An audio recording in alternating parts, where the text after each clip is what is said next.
এবার দেখাবো তৃণমূলের আমলে দুর্নীতির মেগা সিরিয়াল। আর সেই মেগা সিরিয়ালে আজকের পর্ব হচ্ছে জীবনদায়ী যন্ত্রপাতি হাসপাতালে সমস্ত পড়ে পড়ে নষ্ট।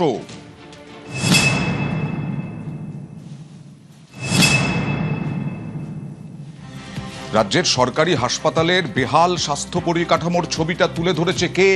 CAG report.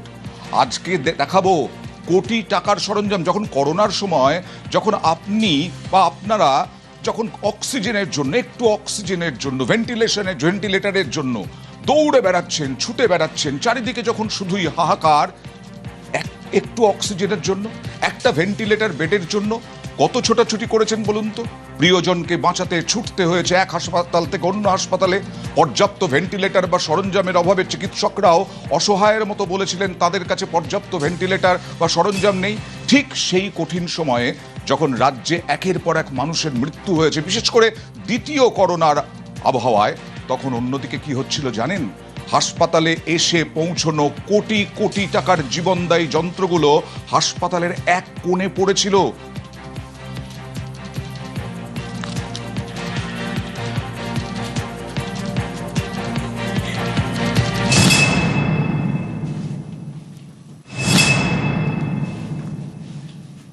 অডিট রিপোর্ট অনুযায়ী কি বলা হচ্ছে ক্যাগ রিপোর্টে?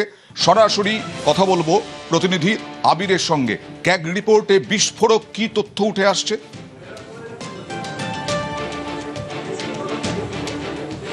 দেখো, প্রত্যেক দিনই রাজ্যের একাধিক দফতরের যে দুর্নীতির যে ছবি সেটা ক্যাগ রিপোর্টের মধ্যে দিয়ে আমরা তুলে ধরেছি। কিন্তু আজকে যে ক্যাগ রিপোর্টের যে তথ্য, সেই রিপোর্টের তথ্য সেটা মানুষকে অনেকটা বেশি ভাবাচ্ছে। তার কারণ হচ্ছে যে স্বাস্থ্য ক্ষেত্রে এই ধরনের গুরুত্বপূর্ণ জিনিস তা এসে পৌঁছানোর পরেও তা কেন কোভিড কালে ব্যবহার করা হয়নি সেটাই ক্যাগ রিপোর্টের মধ্যে উল্লেখিত হয়েছে। এবং সেটা যে কোনো সাধারণ হাসপাতালে নয়, রাজ্যের সুপার স্পেশালিটি হাসপাতাল বলে পরিচিত ছিল এসএসকেএম হাসপাতাল। সে এসএসকেএম হাসপাতালে এই ধরনের ভেন্টিলেটর পড়ে পড়ে নষ্ট হয়েছে, বাক্সবন্দি অবস্থাতে পড়ে রয়েছে, সেটা সিএজি রিপোর্টে উল্লেখ করা হয়েছে। কি বলা হয়েছে? যে সিএজি রিপোর্ট আমরা অ্যাক্সেস করতে পেরেছি, সেখানে উল্লেখ করা হয়েছে যে 3টে CV200 ভেন্টিলেটর মডেলের ভেন্টিলেটর সেগুলো পড়েছিল। এছাড়া আইসিইউ তে ব্যবহার করার জন্য যে 17টি ভেন্টিলেটর সেটিকেও ফেলে রেখা দেওয়া হয়েছিল। এবং এগুলো সবই পিএম কেয়ার্স এর মধ্যে দিয়ে রাজ্যে এসে পৌঁছেছিল।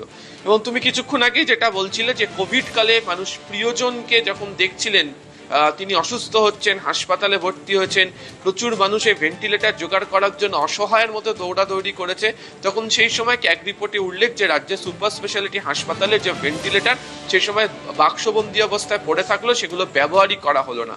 এবং অনেকেই বলছেন এই রিপোর্ট দেখার পর, যেহেতু পিএম কেয়ার ফান্ডের মধ্যে দিয়ে এসেছিল, কোথাও বোধহয় একটা রাজনৈতিক বৈরিতার কথা বারবার ধরে উচ্চারিত হতো, যে কারণেই হচ্ছে সুপার স্পেশালিটি হাসপাতালে এই ধরনের ভেন্টিলেটরকে ব্যবহারই করা হয়নি। শুধুমাত্র রাজনীতির জন্য এই রকম ভাবে যখন করোনায় মানুষ মারা যাচ্ছেন, একের পর এক মৃত্যু হচ্ছে, বহু মানুষের মৃত্যু হয়েছে বিশেষ করে দ্বিতীয় করোনার ঢেউয়ের সময়, তখন শুধুমাত্র অভিযোগ উঠছে রাজনীতির জন্য এইভাবে পিএম কোভিড কেয়ারের যে রিলিফ এসেছিল বলা যায়, এই অক্সিজেন তারপরে ভেন্টিলেটর, সেগুলো পড়ে পড়ে নষ্ট হলো। স্বাস্থ্যমন্ত্রী শারদ মুখোপাধ্যায় কি বলছেন দেখুন।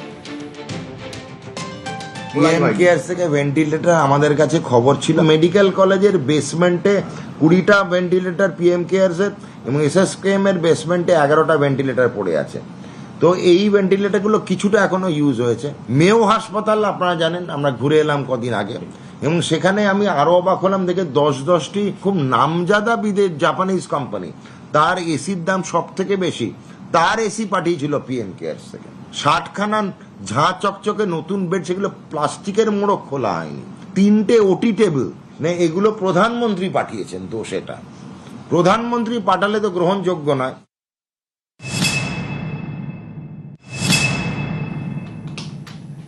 মানুষের হাহাকার অক্সিজেনের জন্য, মানুষের হাহাকার ভেন্টিলেটরের জন্য, আর প্রধানমন্ত্রী পাঠালে তা গ্রহণযোগ্য নয়। এরকমটাই ছিল তৎকালীন পালাবদলের আগে তৃণমূল সরকারের। দেখুন, মানুষ তখন লাইন দিয়ে দাঁড়িয়ে আছে অক্সিজেনের জন্য, ভেন্টিলেটরের জন্য, ওষুধের জন্য, জীবনদায়ী যন্ত্রর জন্য। সেই জীবনদায়ী যন্ত্র পড়ে পড়েই নষ্ট। সরকারি হাসপাতালে কোটি কোটি টাকার অপচয়। আর অক্সিজেনের অবস্থা কি ছিল? 75টি অক্সিজেন প্লান্ট পাঠানো হয়েছিল, কিন্তু সেই অক্সিজেনের প্লান্টের কি হয়েছে, ক্যাগ রিপোর্টে কি রয়েছে? অক্সিজেন নিয়ে ক্যাগ রিপোর্টে আরো কি বিস্ফোরক তথ্য, আবিরের কাছ থেকে জানবো।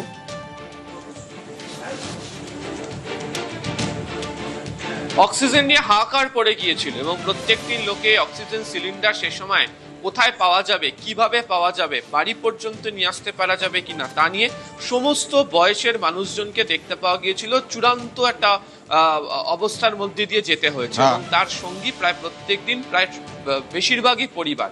এই যে ক্যাগ রিপোর্ট, সেখানে কি বলা হচ্ছে, যেখানে বলা হচ্ছে যে 75টি যে অক্সিজেন প্লান্ট সে সময় তৈরি করানো হয়েছিল, তার মধ্যে 2023 সালের শেষ পর্যন্ত মাত্র 61টি প্লান্টকে কমিশন করা হয় এবং কার্যকর হয়েছিল তার মধ্যে হচ্ছে মাত্র 32টি, অর্থাৎ পাঠানো 57% যে প্লান্ট সেগুলোকে ব্যবহারের অবস্থাতেই ছিল না, অর্থাৎ অকেজো হয়ে পড়েছিল।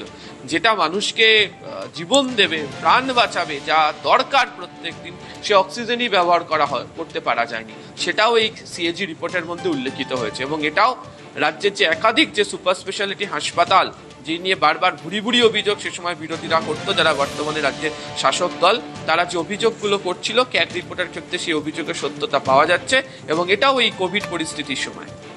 ভাবা যায়, জীবনদায়ী যন্ত্র পড়ে পড়েই নষ্ট, দুর্নীতির মেগা সিরিয়ালে কিছুই তো বাদ নেই। ক্যাগ রিপোর্ট যা যা বলছে, এমনকি করোনা টেস্টের যন্ত্রপাতিও এরকমভাবেই পড়ে পড়ে নষ্ট। করোনা টেস্টের যন্ত্রপাতি নিয়ে, সরঞ্জাম নিয়ে ক্যাগ রিপোর্টে সেখানেও বিস্ফোরক তথ্য, বেহাল স্বাস্থ্য পরিকাঠামো। শারদত্ত মুখোপাধ্যায় কি বললেন? প্রধানমন্ত্রীর পাঠানো সরঞ্জাম সেগুলো তো ব্যবহারযোগ্য নয়, কারণ রাজনীতি, বারবার অভিযোগ উঠে আসছে, রাজনীতি হয়েছে,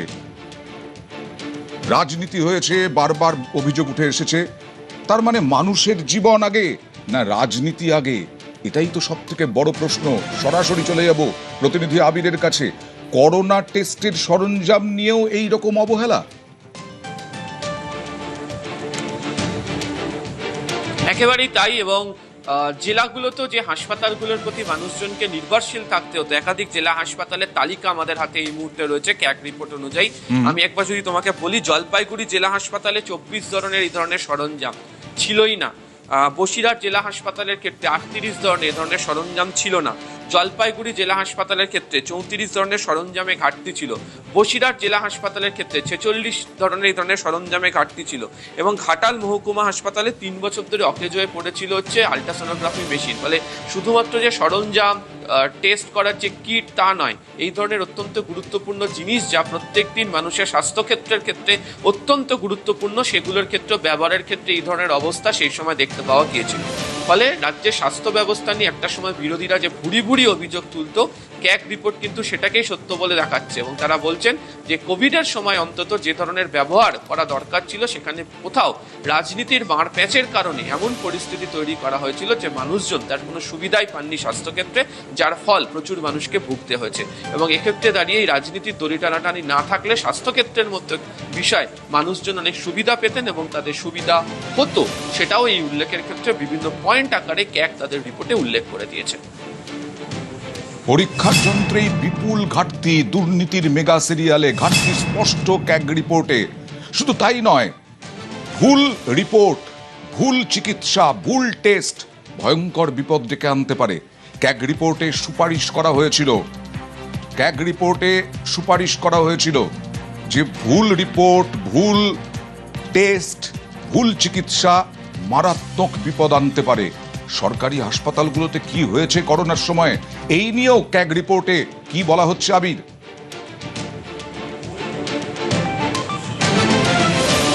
বলা হচ্ছে যে বায়োমেডিক্যাল যে ডিভাইস, সেগুলোর যে যথাযথভাবে পরীক্ষা করার জায়গা, সেখানে বেশ কিছু নিয়ন্ত্রকের ক্ষেত্রে অসুবিধা তৈরি হয়েছিল, সেটাই রিপোর্টের মধ্যে উল্লেখ করা হয়েছে। অর্থাৎ এর যে নিয়ন্ত্রক, সেই নিয়ন্ত্রকের ক্ষেত্রে একটা অসুবিধা তৈরি হয়।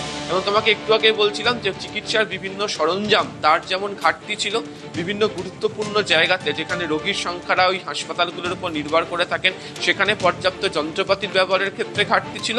ঠিক আচ্ছা। একই রকম বলছেন যে এই বায়োমেডিক্যাল যে ডিভাইস সেগুলোর যে পর্যাপ্ত অডিট করে ব্যবহার করার দরকার সেখানেও একটা ঘাটতি থেকে গিয়েছিল, ফলে সেটাও মারাত্মক একটা আকার ধারণ করতে পারতো এবং হয়তো কোনো ক্ষেত্রে সেটি আকার ধারণ করেও ছিল, যেটা হয়তো এই মুহূর্তে দাঁড়িয়ে বলাটা সম্ভব নয়। ক্যাগ রিপোর্ট সামনে আসার পর, প্রকাশ্যে আসার পর দেখতে পাওয়া যাচ্ছে ঠিক সেই সময় স্বাস্থ্যক্ষেত্রে দাঁড়িয়ে কি ধরনের পরিস্থিতির শিকার হতে হয়েছিল। ভয়ঙ্কর ক্যাগ রিপোর্টে বিভিন্ন তথ্য, একের পর এক ক্যাগ রিপোর্ট আমরা দেখাচ্ছি। বিভিন্ন দফতরের বিভিন্ন ক্যাগ রিপোর্টে দুর্নীতির বিস্ফোরক তথ্য, আর সেই তথ্যে এবার করোনা কালে ভয়ঙ্কর ভয়ঙ্কর রাজনীতির অভিযোগ, ভয়াবহ রাজনীতির অভিযোগ। যখন একের পর এক মানুষ মারা যাচ্ছেন, করোনায় আক্রান্ত হয়ে সর্বশান্ত হচ্ছেন, তখন সরকারি হাসপাতালে প্রধানমন্ত্রীর দেওয়া যে সমস্ত ভেন্টিলেটর, অক্সিজেন, সরঞ্জাম সমস্ত কিছু পড়ে থাকছে। বারবার রাজনীতির অভিযোগ উঠে আসছে।